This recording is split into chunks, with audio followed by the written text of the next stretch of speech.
What's up, everybody of Daily Refinement? This is a really awesome episode, and I'm excited to get into it. I'm going to talk about the $38 method when it comes to sourcing products to buy for your store.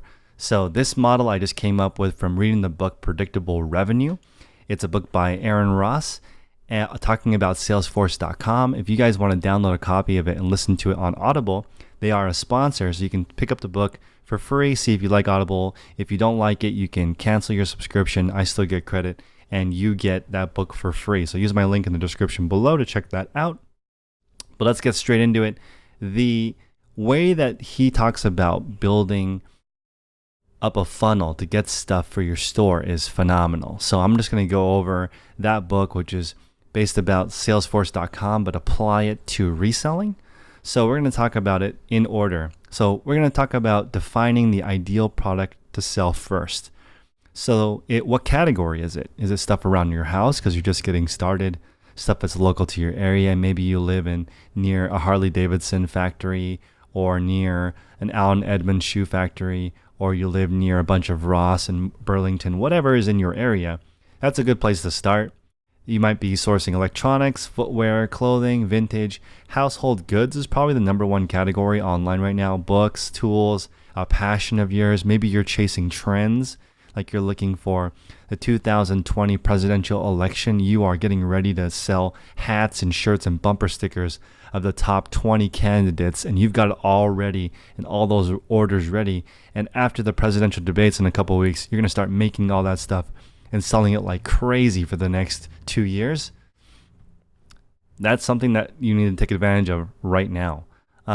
Next, once you decide what category you want to sell in, okay, now decide what condition do you want to sell in. This is important because it's going to determine your margins and who you get it from. Do you want only new items that are scannable? It's easy to look at the charts and figure out how fast it will sell. Only broken, only pre-owned, only lots, only damaged stuff, only store returns. Or you might be looking for things that only require cosmetic repair. So shout out to Renzi Now, Ryan and Lindsay doing the shoe game. They talk about cleaning the profit into shoes. That makes sense to me. That's actually probably the most common real estate guru talk, which is find houses that just need cosmetic repair, no structural repair, fix them up, flip them. That's like the ultimate flip, right? Flipping homes. That's the cosmetic repair game, and very common. If you have a little more expertise, you might want to go into the needs mechanical repair category. Now you're getting stuff for pennies on the dollar. If you know how to fix it, you can get a lot of this stuff for free from recyclers. And you can basically fix the profit or repair the profit or clean the profit right into the item. So now we're going to go into profit margins. You want stuff that sells fast, low margin, slowly for a little more margin. What you want to avoid here is stuff that takes a really long time to sell and for really little profit, and that you only have a one-off of. And even worse would be if this costs over $10 per item. Now you're going to get stuck with a whole bunch of stuff that takes a really long time to sell, and it's really painful to list. You're not making a lot every time you sell one of them, and it doesn't sell very fast. You're going to be in a tough position to scale. The opposite would be is if you sell stuff really quickly for a high margin, you could scale very quickly because you're getting that money right back with a large margin.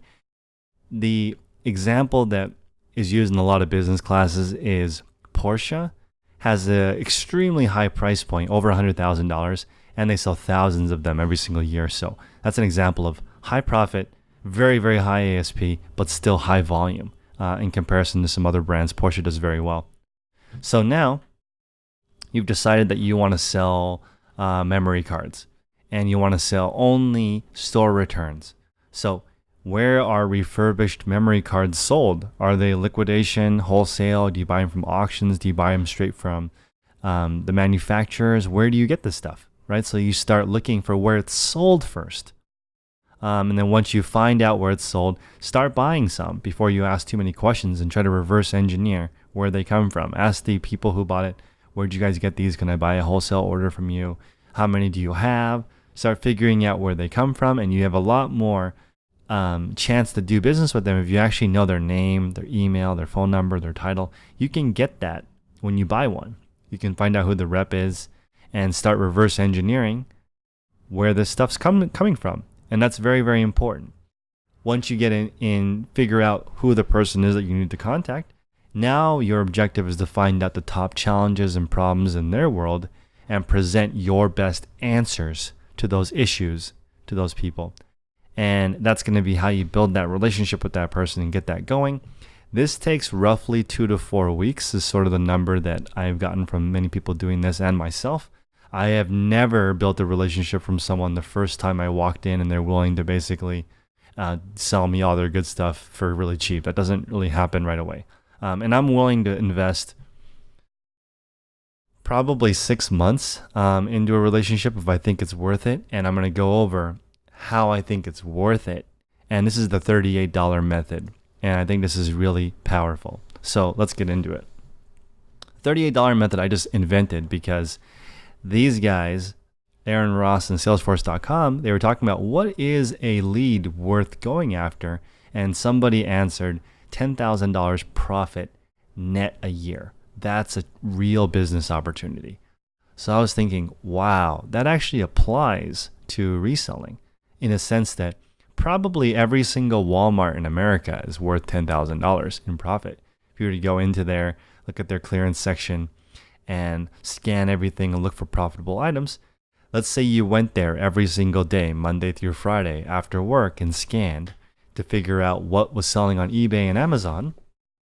If you made $38 a day in potential profit over the course of 12 months, that's 10 grand. So that is awesome. So that means any store that you could walk into and average a $38 profit all year, that's $10,000. If you do 5 of those stores, now you have a $1,000 a week income. If you have 10 of those stores, you just earned yourself $100 grand. That being said, a $38 average profit per store, thrifting also possible, especially if you have a $20 profit. That's only 2 items per store. Now, if you have any type of experience or you've done this before like myself, I've been thrifting now for a couple of years. It doesn't work that way. You don't go into every store and find items. Some stores you go into and you find nothing. Sometimes you go a whole day without finding anything. I have been thrifting with friends and we've gone 19 stores in a row where neither of us found something. We've also gone to 2 stores and had hundreds of items fit. It just depends on your luck of the draw if you're going to manually go to each particular store.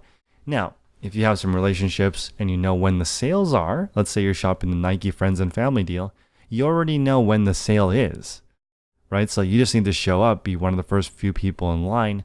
You need to go the night before and figure out where everything that you're looking for is in the store. Come back the next day, calmly walk over to where it's at, put it in your shopping cart, and leave.